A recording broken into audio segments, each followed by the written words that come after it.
You're listening to Paul Anderson. This is the Sideshow Podcast.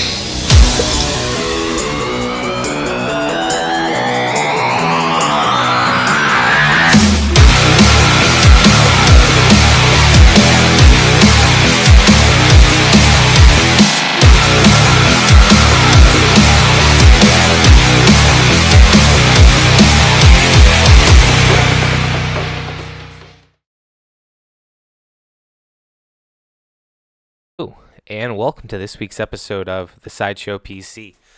I am your host, Paul Anderson. I am fucking ecstatic about this episode. This week I'm going to be joined by Duncan Cook. He is in the band called Roseview and another band called Too Late the Hero. Duncan is the lead man for Roseview, and it was a great talk. We got to talk a lot about the band.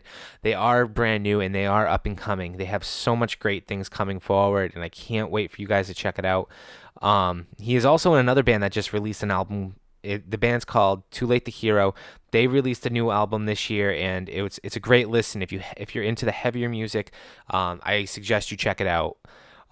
We also talk a lot about how they're about to hit the road. They're going to be going on the road with our good friends in Sharptooth. And Sharptooth actually also has a new record coming out. I'm going to play you a clip called Fuck You, Donald Trump. And I can't wait for this record to come out because, you know what, I support great music and I think you should too. So I'm going to play you a quick clip of Fuck You, Donald Trump by Sharptooth. And then we're just going to jump right into this episode. We talk so much and it was such a good conversation. So, all right, I'll catch you at the end.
Hello? Hello.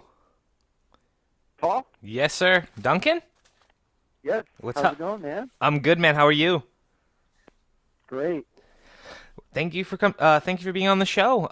This is the first time we actually get to talk, and meet each other. So it's great to talk with you, and yeah, it's so much to talk about. I didn't even realize that you're in two bands, and I am. it's fucking awesome. I love it. Right now, I mean, I learned about Roseview recently, and I love what I'm hearing. The music is so heavy, and it's fantastic to talk about. How has that been for you, man? Roseview has been awesome. I jumped into Roseview about a little over a year ago because they were looking for vocalists, and I was kind of reluctant at first to jump in with them Mm. because I was already in my other band, too, The Hero, and I didn't want to get too busy. But Roseview, at the time was called Crisis AD actually, but I jumped in with them, and it just immediately felt right. It felt perfect, and they're a band that I've watched kind of grow for the past 4 or 5 years, anyways. Mm. So jumping in with them, I already knew what I was getting into, and I've always loved how tight they are as a band. Mm. So it's been a really, really good fit. And such a good experience too. I mean, you've been featured on the Vans Warped Tour this past summer. You were on the Crimson stage, Yes. and that must have been. This summer and last summer, actually. Yeah. Oh no shit, that's awesome. I mean, Mhm. and I've talked with a lot of guests on the show that have been part of that festival, and it's been, they have nothing but great things to say. How was it for you and your group? Uh, it's really, really amazing to just be there, like to be there first thing in the morning is really weird because I've gone to plenty of Warped Tours and waiting out front to get inside Oh yeah. is that's one experience, but driving all the way out back and coming in when all the bands and all the vendors and everything are actually loading in, it's kind of just a crazy thing to be a part of. Mhm. Last year, 2016 last year was really awesome because the weather held out and it was just a really nice day and just got to see a lot of bands. And this year was great, except that it just poured on us, Oh, so yeah. we were soaked all day. But it still didn't take away that it was a great day. I saw the Ataris, Oh one of yeah. my favorite bands ever. So I mean, that's always a plus just to be in there for free and just hanging out with and seeing all these bands that I love. I mean, the Vans Warped Tour has been around for so long, and like you said, you get to experience meeting all these bands that you've kind of looked up to, and I guess playing with Roseview, were there any influences, I guess, going forward when joining the band that kind of influenced you, I guess, in the sense of being in a heavier band compared to, I guess, a lot of the there are a lot of lighter bands obviously out there, but I guess what influenced you in being in Roseview? You know, it's kind of weird to think about my influences because it takes it takes a little bit of thinking because the stuff that I listen to is just so far off from what I play. Okay. I do listen to some heavy stuff, but a lot of the stuff I listen to is just so far from that. But one of my biggest influences as a vocalist has always been Mike Veronica from The Devil Wears Prada. Okay. I've just always loved there's just something about the rawness of his voice in the most recent albums. He had a big voice change between a couple of albums. But the way his voice sounds now, it just sounds like an angry human voice. There's nothing crazy going on effects-wise to make him sound inhuman or anything. Yeah. And I've always really liked that, especially with the lower type vocals, the lower screams. Mm. I think that's kind of what I've modeled mine after. And they're a great band. They're a great band to kind of get that experience from. I agree. And you guys got to play with them recently or in your career? Yeah, with them? yeah. Actually, that was a total dream come true. They played a few one-off shows. They had I think a 3-show run or something, and one of them happened to be in Portland. I don't think they've ever played Portland. And we've been playing a few shows at Port City and kind of getting good with them. and we just crossed our fingers and asked if we could somehow get on the show, and they said, yeah, you're good to go. And we were like, wow. And that's a dream I come true. couldn't. It like hit me like that day. I was like, damn. I've been watching this band for 12 years or something. Mm. And they've played some of the biggest stages that you can really think of, honestly. And that's Oh yeah. and that's the thing. It's like, a lot of bands, like, you kind of, it's great to have that early on in your career too, especially with this band. You guys, I mean, you guys have been given, like you said, you talked about playing with the Devil's Wear Prada, and having opportunity is such a great thing in a career, especially an early one like yours. I guess some of the great opportunities coming up. I mean, you'll be playing in the Worcester Palladium really soon, for the final Havana show. How is that being selected amongst all of these bands that have been selected? How does that make you feel? Because I mean, I'm outside of Worcester and the Massachusetts area, and a band like them have always sat very close to my heart and loved every show that they've ever played. And you always kind of wonder, like, those bands that are going to support a band, and you guys are on that bill. How does that I guess make you feel? It's really humbling, honestly. It's Vanna is a band that has just been, like, everybody in the scene knows who Vanna is, and they've been, and like you said, it's a band that's close to everybody's heart for many reasons, and thankfully we've had the opportunity. This isn't this might not be as well known as I think this is really, really cool, and I don't think people know this really very much, but Davey has actually worked with us very closely on a lot of the things that we've been putting out and working on lately. He produced all of our music that we've been working on. He's actually managing us through Modern Empire right now, so it's this really awesome relationship, just getting close to them. And, we did the All Good Things tour, a weekend of that with them. And it's just like a really, really, humbling place to be for us, for them to see this potential in us and kind of take us under their wing. So, yeah, I mean, a band like that, and, I mean, getting on the road as well. I mean, you're going to be going on the road soon as well with a good friend of mine, Lauren Cashin of Sharptooth, in that band, and they're also working with Davey as well. And that's such a great combination, especially between Roseview and Sharptooth. I mean, you both have the definition of intensity at the end of the day, and that's such a good thing to have. How exciting is it to be getting on the road with a band like Sharptooth and playing shows, especially to support CleverGirl? I could not be more stoked. It's been a really long time since I've really been on the road. I've done like weekend tours, here and there, but like I haven't been on tour. It's been almost 4 years. I kind of left the whole. I tried to like leave the whole music thing for a while, and then I joined with Too Late, and we keep it pretty low key just because everybody's got jobs, and we all have our our things in life, and we can't just be leaving for tour for weeks and weeks at a time.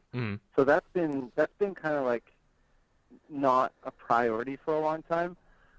So now it's even a month away. It's a month from now that we leave, and I don't think it's hit me yet. And to be going with Motives and Sharptooth is just to be going with such awesome bands for like my first like kind of return to touring is just, it's gonna be incredible. I can't wait. That's awesome, man. I can't wait to see you guys out there and doing that. Now let's back it up a little bit, because like you said, you were in another band called Too Late the Hero. Now you have a different role in this band, and that must be very exciting. Yeah, I play bass and I do backup vocals for Too Late, and it's been a learning curve actually. I've been in that band for about 3 years now, and it was a learning curve because I've always been a frontman. Yep. Maybe like I don't know, maybe like 10 years ago I was a drummer or something. But besides that, I've always been a frontman. So I've always been like kind of like know how to be like the center of attention and like get up front and everything. But it's been a learning curve to like kind of bring it back a little bit and learn how to like move around with an instrument in my hands. Yeah, absolutely. Yeah, and the thing with Too Late is that that's another band that's very close to my heart. I've been a fan of Too Late for as long as I can remember.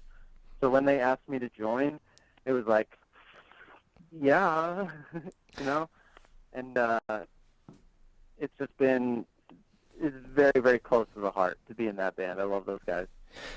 And the thing about Too Late the Hero is you guys just put out a record in August. August. Survivor's Guild. And that must be exciting. What was the process like, I guess, writing for them, writing that record? That was a really, really long process, to be honest. It kind of starts. It kind of went in various ways, but generally, I guess Kevin, our guitarist, he's a producer at Halo Studios in Wyndham, and so he's always got his hands like in reach of a computer, in reach of Pro Tools, so he can always like just piece stuff together, and he can always just like plug in a guitar and just kind of get some riffs going and start and before you know it, he's like, all right guys, here's a song. So like that's how some of them went. I kind of do the same thing at home, so I've brought some to the table. Jack does the same thing, and a lot of it was pretty organic, where we kind of just had some ideas and just hashed them out in the practice space, and just kind of just did it like the old-fashioned way, I guess. I don't know. It was a really cool process overall, and we're definitely excited to have it all finally out there, since we've been working on it for so long, and already talking about writing more. It must be crazy juggling, really trying to juggle two bands. How's that really kind of been working out for you? It's been working out pretty well. Yeah. Like I said, Too Late isn't the busiest band in the world as far as like touring and stuff like that. I'm definitely stoked that we have the record out, so we're gonna be able to start doing more weekends and just more one-off shows and all that. They typically don't conflict too much, it's kind of interesting that they don't or haven't yet, I guess, because Roseview and Too Late are they kind of fall in the same music scene. Like if a show needs a couple bands, then there's a chance it'll be Roseview and or Too Late. So now that we're really back into it, I expect to see a little more double duty going on. The Too Late CD release show we did a couple months ago. I actually did a Roseview set and then the Too Late set 5 minutes later. Holy shit, that must have been nuts. It was nuts, and I thought it was going to kill me, but held up. I could not have been more stoked to finish a set and then play another one. It was like 2 hours of complete elation. Did your voice hold up nicely? I think so. It was a rough night afterwards. Well, it kind of became a blur. The guitarist of Roseview, Keanu, he's my homie, and he knows my needs. When Too Late started playing, he was just like handing me beers the whole time. Oh, there you go. So so I couldn't tell you how my voice held up, but I'm gonna think it was probably okay. There you go, man. I love it. That's fucking awesome. Yeah, I guess like one of my favorite things to talk about with people is getting to play shows and really getting into it. Like, I guess one of the biggest tricks, I guess, being in a band is getting out there and playing shows. I mean, is it more fun, I guess, when you kind of start at the VFW levels and work your way into actual, like, when you get into clubs and all that? I guess for you guys are just kind of getting into the mix of different areas. What do you prefer, I guess, from your experience of playing music? Because I feel like you've been playing music for some time now. Um, you know, I think I really love all of it. I love any type of show because there's such strong points for all of them. The VFW shows are so cool because being on the floor and being on the same level as people, Hmm. some people don't like that, but I think it's really cool to be able to just like to be that like close, like up close and personal with people, as you're like just screaming, Yeah. but at the same time, playing a show up on a stage, even with or without a barricade, whatever, but playing a show up on a stage, um, it's it's another feeling. It makes you feel like a rock star. Absolutely. And I love all of those feelings. I love performing, and um, I don't know if the rest of my band would agree, but I'll play in a fucking basement. I don't care. It's all good. Absolutely. No, and that's one of the things I love is like getting out there and just playing shows. I mean, I think that's I think that's why Roseview kind of going back to Roseview as well, and even Too Late the Hero. I guess more or less for Roseview though, because I just found out actually today. Like I was doing some research and I was like, wait a minute. I've heard of Too Late the Hero, but I didn't realize that you were the bass player as well. So kind of like Mhm. I was a little taken back. I was like, oh shit, I'm doing double duty. That's awesome.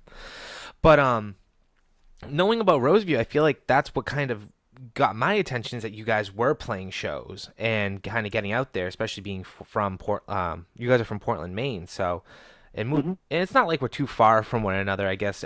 Being from Massachusetts and Maine, I mean, we're not. It's not all that far, but at the same time, it's all relative. It's all New England, and I guess that's one of the great things about this music scene. Being part of that music scene, how's that really? How does that sit with you, like in your heart? Um, you know, it's kind of a love-hate thing sometimes Mm. because it really depends on the shows, and I've had some really, really good show experiences, and I've had some really, really bad ones. But being just part of the scene, just to focus on the bands, like there's a lot of amazing bands in the New England area. I feel like it's kind of on a low right now, Mm. and I, I I see a lot of bands popping up right now. Like I see a lot of people who used to be in bands and were out of it for a while. Like those bands are popping up, and I think that's so encouraging because I can't even remember the last time there was a local show in Maine like of the metal scene, hardcore scene, whatever, Mm. because there's barely any bands.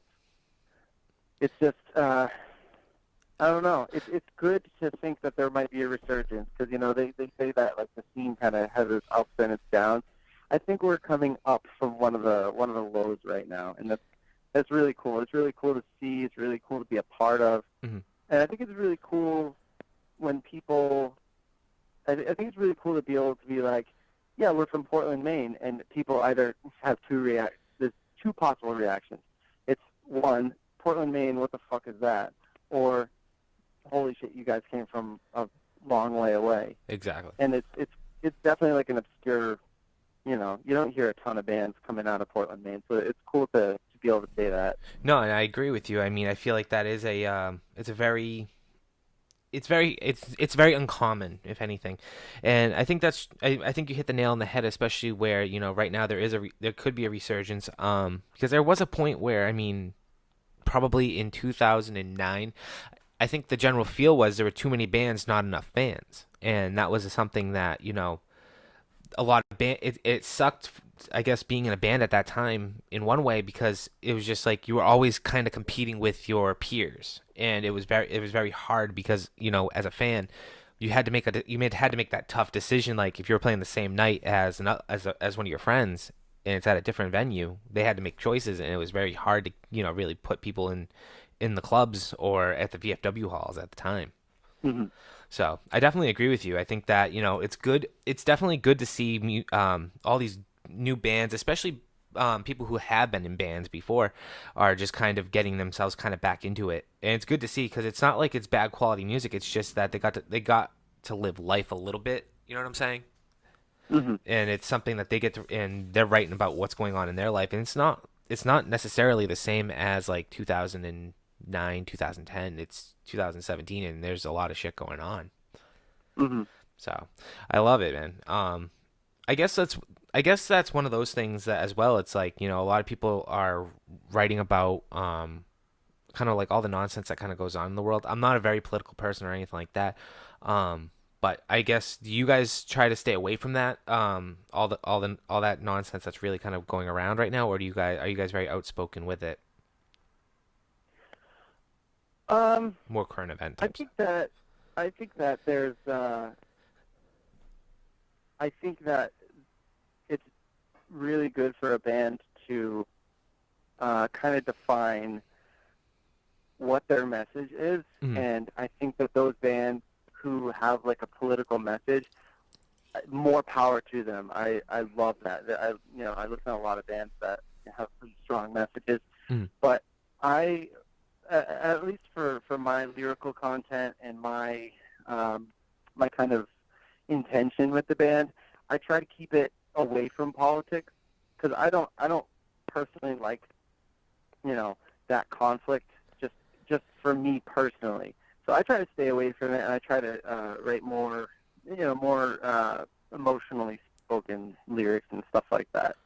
So that's kind of my intention with it. See, that's awesome. That's something that's well put, because I feel like that's one of those things where, it's kind of like it's those golden rules. There's those three things you don't talk about, and politics happens to be one of them. And, I think that's a really good way to look at it.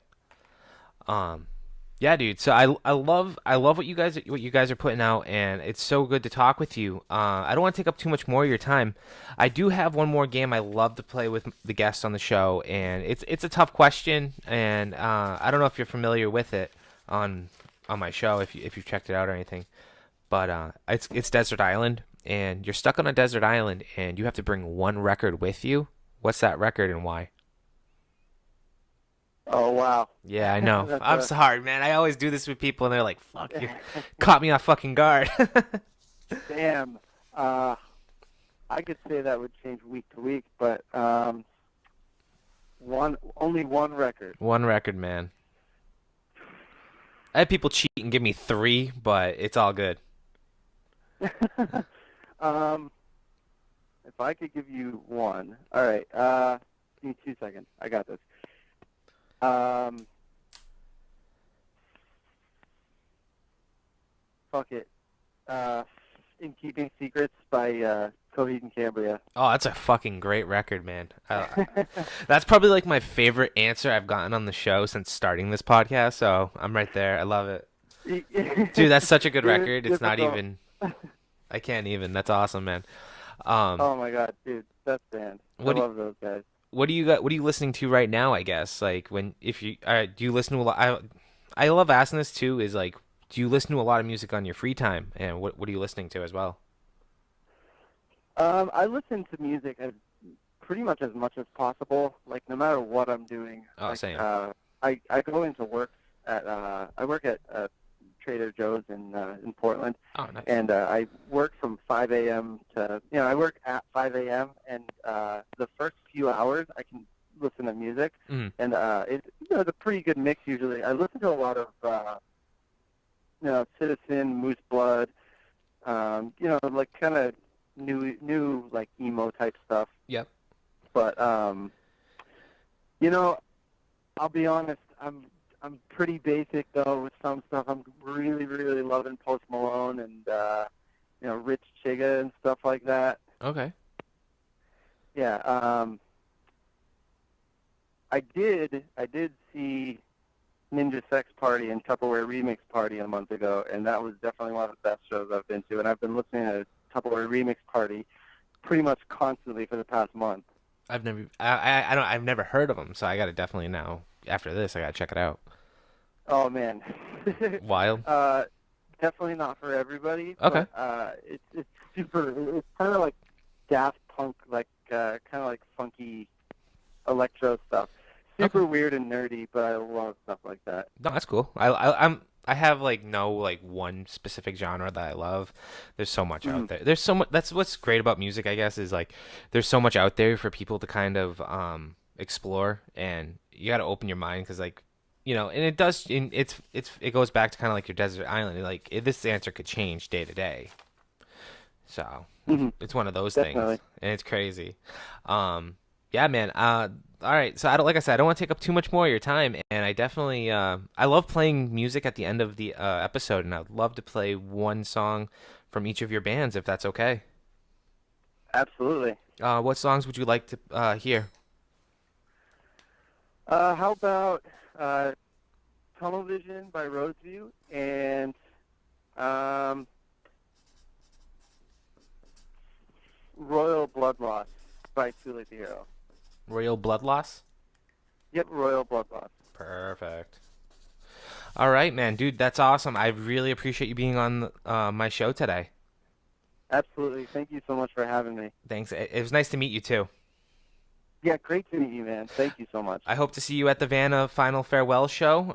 That's on December 15th at the Worcester Palladium. And if anybody doesn't have tickets, you should get tickets because they're gonna sell out soon, like really soon. So Yeah, yeah, that show's definitely gonna sell out. I gotta fucking pitch it because you know what? I got my ticket right here, and it's on my desk. I'm waiting. I can't wait to go. And yeah, so if you aren't buying, get buying now because they're gonna sell. So.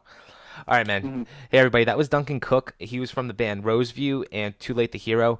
And I want you guys to go out there, check out his band, listen to him, support him, go to shows, and yeah, stay on it. All right. This is the Sideshow PC. I'm Paul Anderson, and until next week, later. Duncan, dude, thank you so much.